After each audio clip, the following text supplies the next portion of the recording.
of like Steven Spielberg nurtured the careers.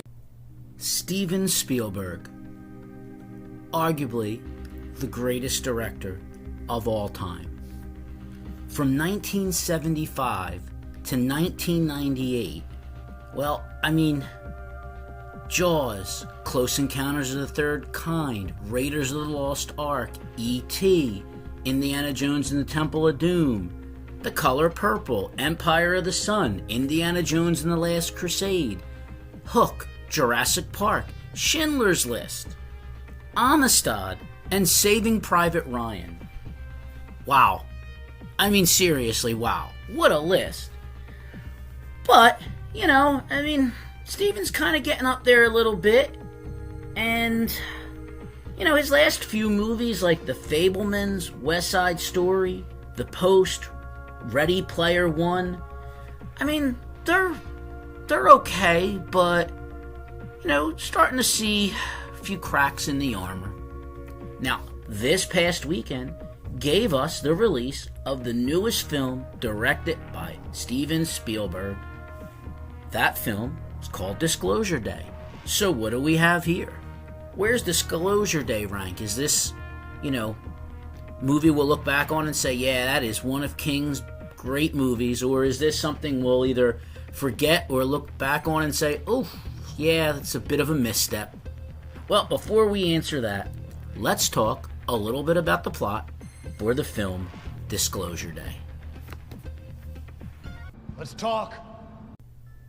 So, Disclosure Day follows a group of ordinary people who find themselves at the center of a worldwide revelation that humanity is not alone in the universe. As governments, corporations, and whistleblowers collide over the truth, meteorologist Margaret Fairchild and her allies race to expose decades of hidden secrets before powerful forces can bury them forever. So, what works in this film? Well, the biggest strength of this movie is undoubtedly the cast. Emily Blunt delivers a commanding performance as Margaret. She's great in everything, but she really shines here. Coleman Domingo is excellent as always, adding warmth and gravitas whenever he appears. He's one of the whistleblowers working to try to reveal this truth. He's really been on a bit of a really good run recently. He was great in the Michael Jackson movie, and even though The Running Man was pretty shit, he was excellent in that. Colin Firth, he's our bad guy, so to speak.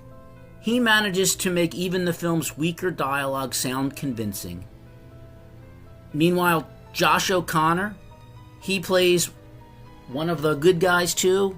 He's a coder who's trying to escape and release all this information out into the world. He brings a genuine humanity to the increasingly convoluted material. Now, the four leads do a tremendous amount of heavy lifting, often carrying scenes that might otherwise collapse under the weight of the screenplay. And let's talk about John Williams, 94 years old. Man's still producing music that many composers half his age would envy. The score captures wonder, mystery, and tension in all the right places. It's honestly remarkable that this man is still delivering such high quality. Oh man, still got it!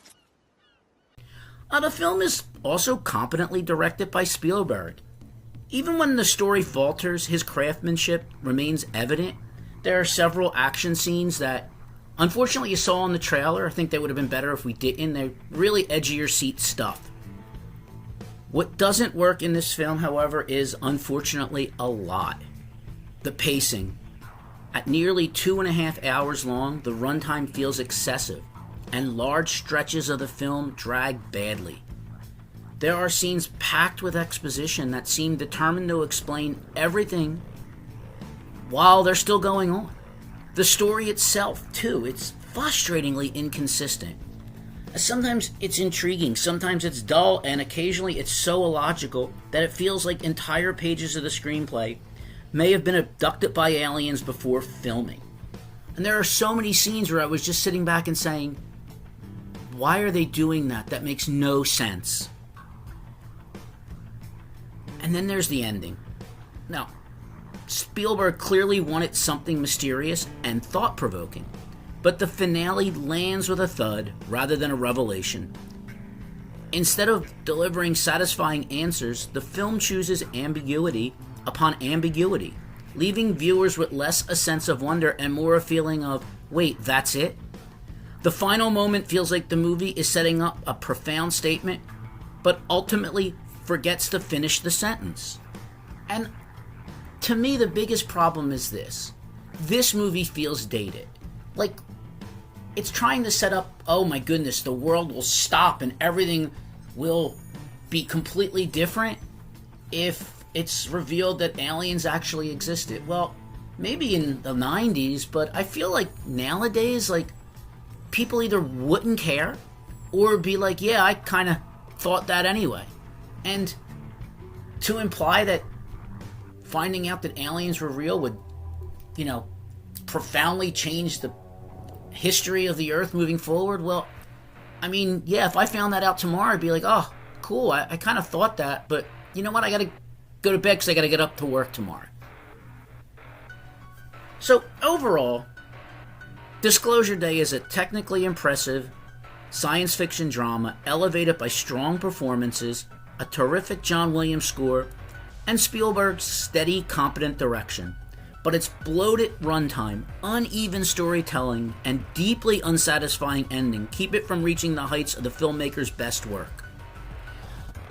I'm not saying not to see it. I've seen worse movies this year. I saw the movie Friday night. It's now Sunday. And I'm kind of having trouble remembering the film. It's very forgettable.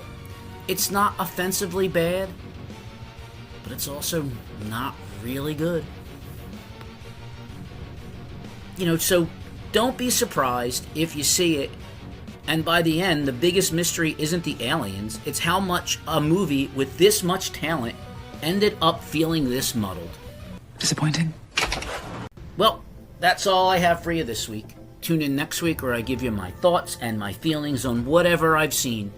In the meantime, click that like button, subscribe, leave a comment or a question, share this video with friends and enemies alike, and as always, thank you for giving me your valuable time. And I'll see you next week. Take care.